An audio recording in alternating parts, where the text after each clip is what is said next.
I'm Carol Cohn, and welcome to Purpose 360, the podcast that unlocks the power of purpose to ignite business and social impact. Today, we're going to have a delicious conversation with a purpose-driven firm called StrawberryFrog. And I say it's delicious because, when we started doing this work over 35 years ago, it was pretty lonely out there. But in the aughts and the 20 teens, there have been some amazing organizations that have really embraced purpose from the inside out, and StrawberryFrog is one of those. Today, we're going to have a delightful conversation with Chip Walker, who's a partner in the firm. He's also head of strategy. Here's one of Chip's comments. Purpose lives in a senior management ghetto, and it has to be let out. It has to really inspire from the bottom up, from the factory floor. They have research that they have conducted. It's called the Purpose Power Index, and they did it before COVID, during COVID, and post-COVID. The first two were really studying with over 15,000 respondents, consumers, what brands are really embracing purpose well. We're going to talk about those indices, but also we're going to talk about their most recent research, which is about employees. And those of you who follow me and Carol Cohn on Purpose, you know that we feel that employees are the engine that drives a company forward. So with no further ado, this is a fabulous conversation. So welcome to the show, Chip. Thanks so much, Carol. It's a pleasure to be here. And I love having you here. For years, I have been a huge fan of StrawberryFrog because you have done extraordinary creative and strategic work. And you do advertising, but we're going to talk about purpose today. This is 110% about purpose. So I'd love to start with a little bit about your background. You've been at the firm a long time. And then I also want you to, I know our guests are going to say, StrawberryFrog. That's a really standout name. I've never seen a StrawberryFrog, but why that name? As you mentioned, I'm the head of strategy at StrawberryFrog. We're a movement marketing firm, which means, yes, we do advertising, but we do a lot of other things having to do with getting a company to a higher purpose and putting that out in the world and activating it. My background is in brand strategy, consumer strategy, creative strategy, all that kind of stuff on Madison Avenue. I've been with a lot of the major firms and had a similar role, at BBDO and Young and Rubicam and whatnot. But Scott Goodson, the founder of StrawberryFrog, and I have been working together for several years. We're good pals and collaborators. We've sort of worked together building the company. The name is unusual. You're right. StrawberryFrog's 25 years old this year. Part of our history has always been this mythology around what we call dinosaur versus frog. Okay, do tell. StrawberryFrog was created to be an antidote to the giant dinosaurs that are the usual suspects that move slow. And there was a little animal from the Amazon that we ran across, or actually Scott, who the company's founder did. It's an actual real frog called the strawberry frog. It's small, it's nimble, it's very powerful. It's actually, believe it or not, it's poisonous, which you don't think of. Oh, you're not poisonous. Your work isn't poison. No, we're not poisonous, but we are small, nimble, powerful. As I said, an antidote to sort of the dinosaurs that you want to avoid. I love that. So let's talk about movement marketing. I love the fact that you're saying, well, we don't just create purpose as a catchphrase, that there's a lot more to it in terms of your approach. So, please explain what movement marketing is. What was the eureka that you and Scott came up with to say, this is how we approach brands and companies? So what do we know about successful societal movements? They gather together a tribe of people and rally them around a shared purpose because people want to create change.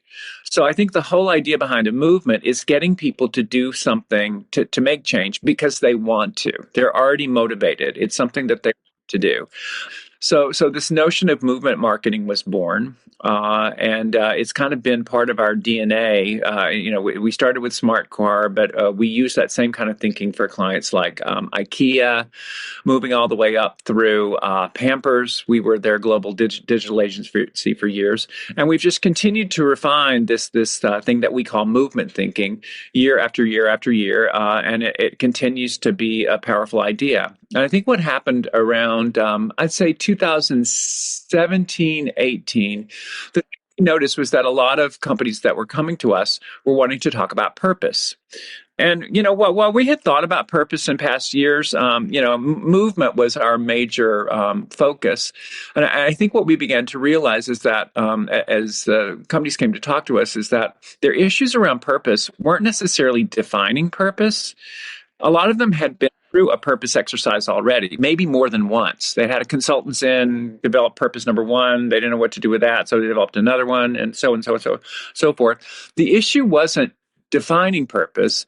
It's what do we do with it? And we started to realize that movement was a brilliant way of thinking about how you activate purpose. Because what is movement? It is a group of people rallying around a shared purpose to create change. So thus, we began to really think a lot more about purpose as the main driver of movement marketing. How did that make you and your colleagues at Strawberry Frog feel, especially about the relationship they had with their work? Because this was a significant shift for you. It was a language shift. And it almost felt like the rest of the world was catching up with some of the things that we had been thinking about for a long time. So what's your favorite movement marketing program, client that you've done? I mean, it's usually the one that I'm working on now. Oh, okay. Good answer.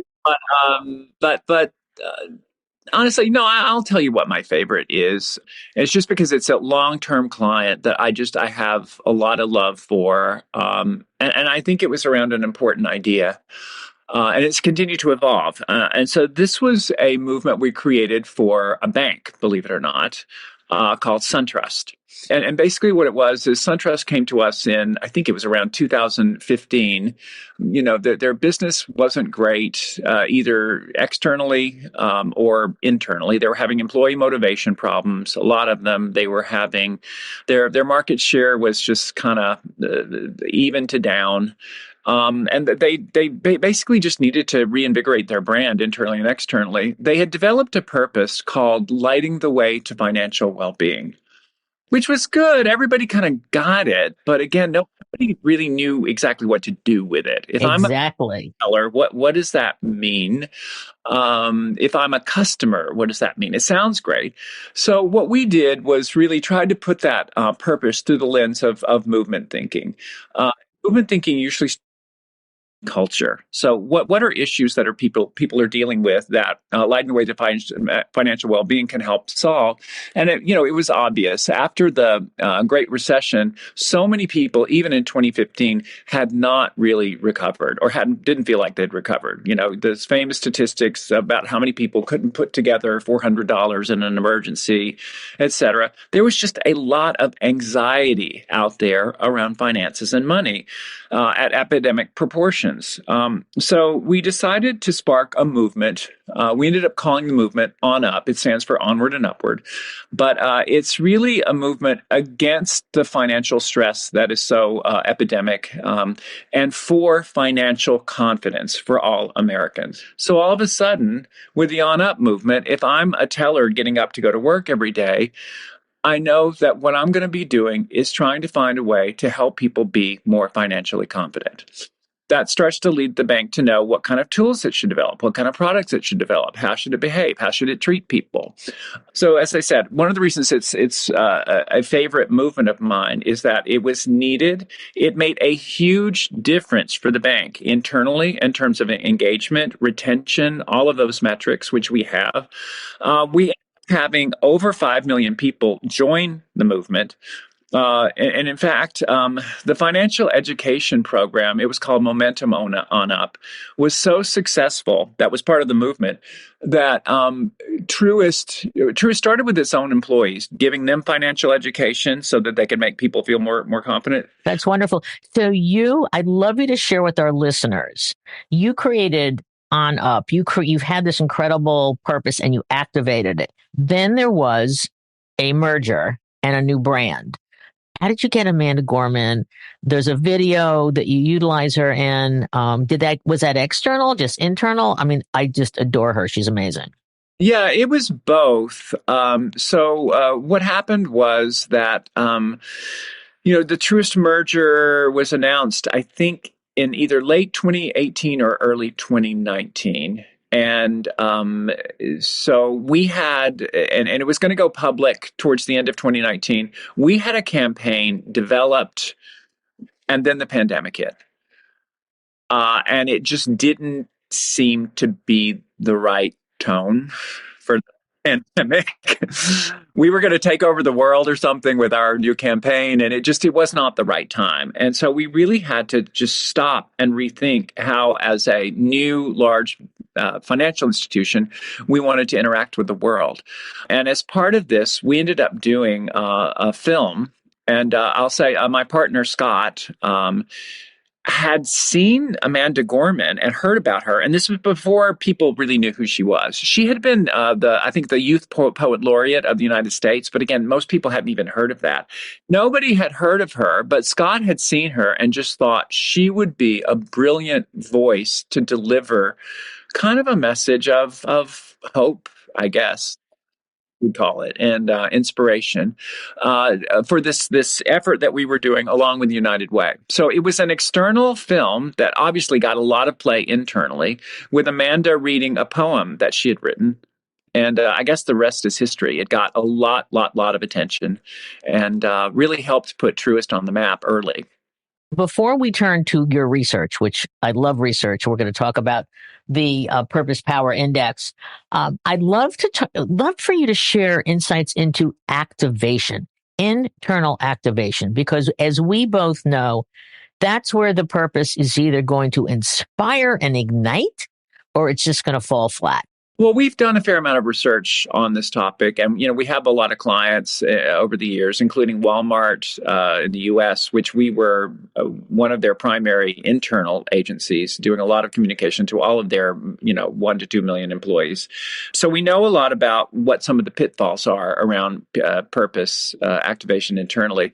I think the big issue is that there's a huge gap in all the companies that we've looked at, and just at a macro level, if you just do a study of American companies and employees, what you'll find is that purpose lives in a senior management ghetto. Basically, if you interview senior management about purpose, they love it. They're inspired by it. It makes them want to get up and go to work every day. It makes them not want to leave the company. They love it, talk about it, tell people about it. As you go down from middle management to frontline workers to junior workers, every layer you go down, it gets vaguer and vaguer. It's like the telephone game. All the way when you get down to the brand new junior employee, they don't know anything about it, or if they've heard of it, they don't know what it means. To them, it's just like blah, blah, blah.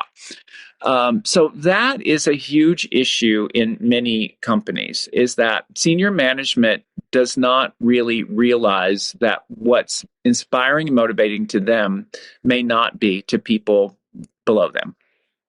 Okay, so the senior management, how do you get them to get out of their, no offense, egos or excitement to recognize this must cascade down? That's the first question. So how do you get them to recognize it? And then what are some of the tactics that you've used to get that guy or gal on the manufacturing floor or in the warehouse or at their computer to really get and live the purpose? Part of the reason is that companies are starting to realize that you got to use some of the same marketing thinking that you do for external audiences. You got to apply that same thinking internally. It's not that complicated. You need to treat your employees like a valued audience the way you do your consumers. You have to think about the channels they use. Where do they like to be communicated with? What do they read? How do they interact? In some companies, it's very much person to person, and you need to cascade things down through the layers of the organization. There are other cultures in which people actually do look at videos and read information that you send them. Many companies, they do not. Huge issue that we have. A lot of our internal activation is with companies like Walmart, where it's very hard for them to communicate very often with folks who are out on the retail floor all the time. They're not in front of email. They can't be looking at their phone. So we have to find creative ways of targeting folks. One of the things we did for Walmart, just as an example, we actually ended up targeting some of their employees by geofencing stores and being able to send messages to employees' phones who were going in, who we can identify by knowing if they go in and out of the store every day. So sometimes you have to get creative in terms of the channels you use to interact with and get in front of folks and engage with them. But we basically treat them like a valued audience the way we would for external audiences. That is brilliant. It's really, really fabulous. And I suggest to our listeners, we're going to put your website and some of the cases in our show notes because you've got some beautiful, beautiful cases. I love them. So now I'm going to turn to my other favorite subject or sub-subject of purpose, your research. So you have created the Purpose Power Index. Is 2023 that's the most recent one? Yeah. Yes. And that's the fourth one you've done? So we've done it every other year. We did the first Purpose Power Index in 2019. Then we did a second follow-up in 2021, and then a third wave in 2023. 19 and 21 were both consumer focused. The one in 2023, the most recent one, was focused on employees. Okay, so let's just talk about what was the moment. You had a eureka moment. We have got to do this research.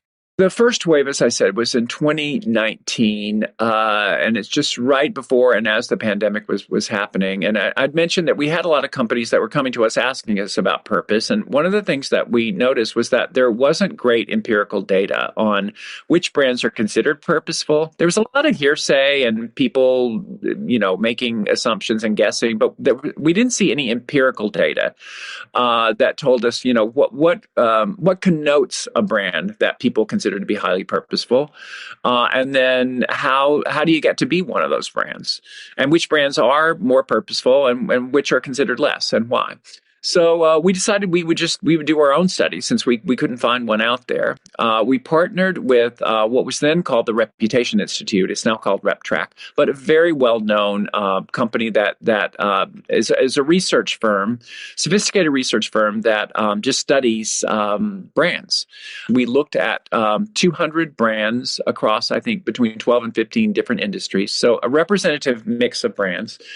Basically, with RepTrack, we developed a battery of questions that we validated to determine how purposeful a brand is, and there were sort of four aspects that we looked at that formed an index where we ranked brands on being perceived as more purposeful by consumers all the way down to less, and then we asked a bunch of questions to get at drivers about what predicts if you're going to be considered purposeful or not. And I should tell you, the things that we measure in terms of placing people on the index are things like, this is a brand that has a purpose that's bigger than making money. It's a brand that improves the lives of people in their communities. It's a brand that's committed to changing the world for the better. It does things not just to benefit shareholders, employees, or customers, but society as a whole. So our definition of purpose in the Purpose Power Index is that it's a brand that is serving a larger role in the world, not just making money. And the brands that rose to the top in 2019, this is right before the pandemic, skewed a bit towards social good-oriented brands. So this was brands like Seventh Generation, Tom's, the shoe brand, REI, Patagonia. These are brands that, kind of were known almost from their founding as having some sort of social good component. So I guess, so probably not shocking. Whereas at the bottom of the list, you had, a lot of financial institutions, Monsanto, chemical. To be honest with you, the results weren't shocking, but it was good confirmation, and we learned that the drivers of purpose are kind of in this order of importance: product and service, making products and services that help make the world a better place. Planet and taking care of the planet was important. How you treat people and communities, including your own employees, and then being involved in positive change, in doing things that have a social impact. So that was 2019, and I think what was interesting when we did the research again in 2021, we found that purpose was quite sensitive to things going on in the pandemic, and the brands that people considered the most purposeful had shifted.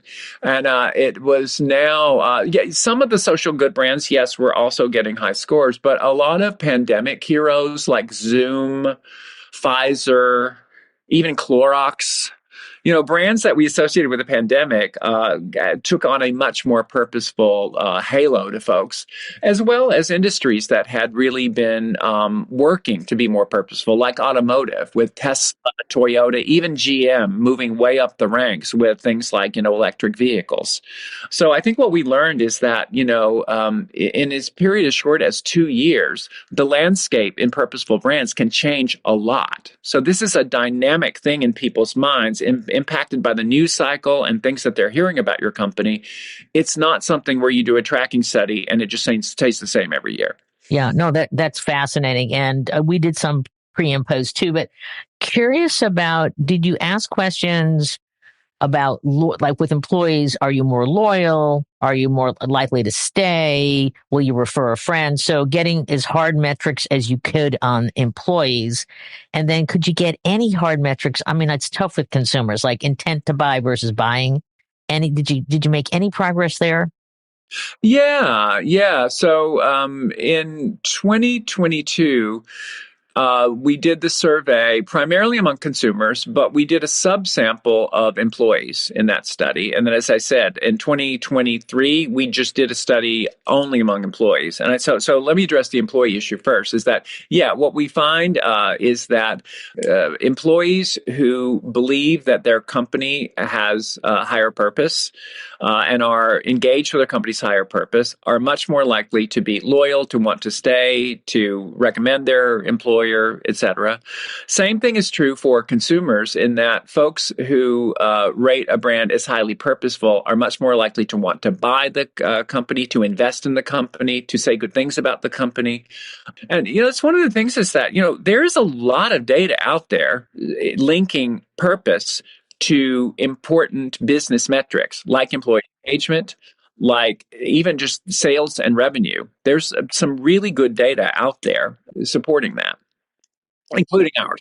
And I love that your major statement was, because I want to dive into this, employee search for meaning will define the future of work. That was at the top of your report. So let's dive into, all of a sudden we've got, working from home. This study was a real breakthrough for us because, we do a ton now these days of employee engagement work. But, when you think about, Maslow's hierarchy of needs and things like that in the consumer world, we sort of know what's at the top of the food chain in terms of motivating people and at the bottom out in the consumer world. But do we really know that for employees? And that was one of the things that we wanted to learn in this study. And what role does purpose play on the hierarchy of needs of motivating an employee? And what we basically found is that it's at the top. Purpose is at the top of meaning. And let me go into what I mean by that. What we found was that there's a definite hierarchy. If you think of a pyramid, at the bottom of the pyramid are two things. They are pay and benefits and my everyday experience. So these are functional requirements. These are things that if you screw them up, it makes people want to leave. But just because you fix them doesn't make people want to stay. So that's pay and benefits and my everyday experience. How's my boss? How's the environment? Do I have the equipment I need? Do the systems work? That kind of stuff. At the top of the pyramid are three things. There is belonging, there is a sense of accomplishment, and there's purpose. in that order. Belonging, do I feel like I fit in here? Am I treated equitably? Are people like me comfortable here? Sense of accomplishment and forward momentum. Am I getting promoted? Am I growing and learning? But at the top is sense of purpose. Is this work meaningful to me personally? Do I feel like the work we do here at this company helps make the world a better place? That is at the top. You also identified purpose gap in I guess it was a 2022 survey. And what did you find in the gap? Because I think it's really important because, again, it can't be laminated. It has to be lived. And then there was a gap that you said between senior management and the employees. What was the data on that? There are actually several purpose gaps. Oh, great. Do tell. There Do tell. are, but the one that we've talked about most recently is the gulf between senior management and the rest of the company. As I said, understanding of and engagement with purpose goes lower from senior management to middle to frontline workers to junior staff. It goes down at each level. So, as I said, there's a gap, a gulf, really. I think gap is not even a big enough word. There's a gulf. That's great. There is another gap that's worth thinking about too, which is, so if you think about the level of employee engagement that you have with a purpose when it is announced, and you think about the level of employee engagement you have with a purpose, let's say 18 months later, there's typically a huge gulf between what the expectation was going in when you launched the purpose, what you actually find 18 months later. So that's another gap that is I think important to look at, because I think the other thing is that companies don't necessarily measure that. And I think one of the important things to do if you're launching a purpose and doing an activation program is to make sure that you have that measurement in place inside your company with your employees. Great. So you did a perfect segue to measurement. Let's start with employee. Like we've got a client here. They've got to go back to senior management, that maybe the CEO or the head of strategy, and they've got to say, okay, yes, we launched this beautiful purpose and we're doing a little bit of employee engagement, but I have data that shows X, Y, and Z. So let's go with internal first, because you've done a lot of work with employees and internal, and then let's go external, because that's a little bit harder. To me, it's twofold internally. I mean, one is, the old, saw that we all use, which is employee in surveys. But they are important, and you should do them, where, you basically ask people. They can be misleading, so you got to be careful with them. But so it's one important source of information is employee surveys. But the second one that we really like to pair with employee surveys is participation metrics. For example, for On Up, the movement I talked to you about for SunTrust, which was really about making Americans more financially confident, we developed a series of actions that people could take to participate in the movement, whether that was attending an event, signing up to receive information, participating in financial education, raising your hand to know more about certain aspects of the movement. Now, how about consumers? How do you measure that the purpose is come through the brand and is impacting choice? Well, and again, it's somewhat similar. I'd say it's conceptually similar in that, we look at, survey-oriented stuff about just people's perceptions of the brand, consideration, preference, all that kind of stuff, and the role to which, the work that we're doing, the purpose, the movement are contributing to that. So that's important. But again, movements are usually trying to get people to do something. Mm-hmm. Raise their hand, engage. So looking at social media participation metrics, oftentimes we're actually asking folks to do something very specific. Great. And I agree with you. I am curious if you have any sort of great insights into, okay, the purpose has been created, et cetera. Yes, we have to activate it internally, but how do you convince the C-suite about putting sufficient human resources and budget against real activation? You have any insights? What we have found is that it is easier to talk the company into that funding things externally than internally. And I think it's mostly for legacy-oriented reasons. I think the issue internally has been that often those budgets weren't just sitting there.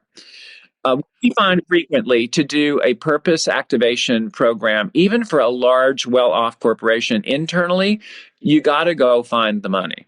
And often it ends up going all the way up through the CEO because, the budgets, it's just not the way things have worked. I think that's changing. Companies are starting to put together internal marketing budgets, but that's just starting to happen. I've asked a lot of my podcast guests this question. What is the future of purpose in an AI-driven world? I feel like I get asked about AI all the time. And I'm sorry, I hope I don't disappoint you, but I'm not afraid of AI. I feel like AI, the ideal thing I think we can get out of AI is to be much more productive. And I don't personally see AI as changing the fundamentals of the things that we've been talking about around purpose. But I guess my hope is that it's going to make us so much more productive that we can focus more on activating purpose instead of just worrying about talking about it. Great point. Do you think that there will be a large learning model that will be able to create the purpose and then put a plan together to activate that purpose, let's just say internally? Is that something you're worried about? Yeah, sure. You could ask Claude or Bard or any of the AIs, like, oh, come up with some ideas for purpose, or what would be the steps you would go through. But I mean, you've done this before. What you get is something that looks like it came out of ChatGPT. I mean, it tends to be relatively generic. I mean, it's not often telling you anything that isn't super obvious. So I guess the way I think about it is that it might get you to a bad first draft of some thinking. And so it might speed you up to getting to some good thinking, but I don't think it is a substitute for good thinking. It's the humanity side that I think that purpose truly, when it's nuanced and it's real, that, hopefully AI can't figure that out. That needs human beings. I'm keeping my fingers crossed. I want to give the last word to you, Chip, because I love the conversation. I love knowing organizations like yourself who are authentically committed to purpose. You understand this is not a strap line. You have both internal and external activation via movement marketing. So what final words do you want to leave with our guests, our listeners, to help them in their journeys? I'd say three things that I always think about that it concerns me that maybe get overlooked is that when you're thinking about purpose, and I'm talking about brand purpose, not personal purpose, brand purpose, that you've got to start with thinking about a company's business and the intersection of that company's business and how they make money with a larger role in making the world a better place. I think that's the first pitfall that people run into. They just want to do something that's do-gooder, but it's not intimately connected to the way that the company makes money. So that's number one. Number two, I know it sounds obvious, but I'll keep saying it. Definition of purpose actually is not that hard. Activating it is really, really hard. And people spend years and money on defining, and then they don't spend anything on activating. And then the last one is my more recent obsession, which is that senior leaders have got to get out of a purpose ghetto and avoid the country club syndrome of just being a club where they talk to other senior leaders at other companies about how purposeful they are, but then nobody else in their company knows anything about it. So they've got to break out of that ghetto, as it were. Those are three terrific points, and you can't say them enough. So I really appreciate those final parting words.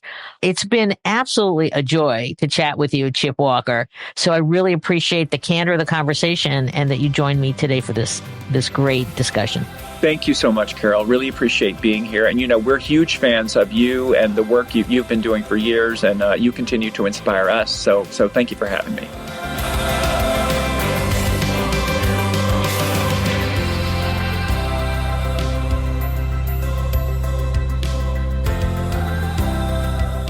This podcast was brought to you by some amazing people, and I'd love to thank them. Ann Hundertmark and Kristen Kenny at Carol Cone on Purpose, Pete Wright and Andy Nelson, our crack production team at True Story FM, and you, our listener. Please rate and rank us, because we really want to be as high as possible as one of the top business podcasts available, so that we can continue exploring together the importance and the activation of authentic purpose. Thanks so much for listening.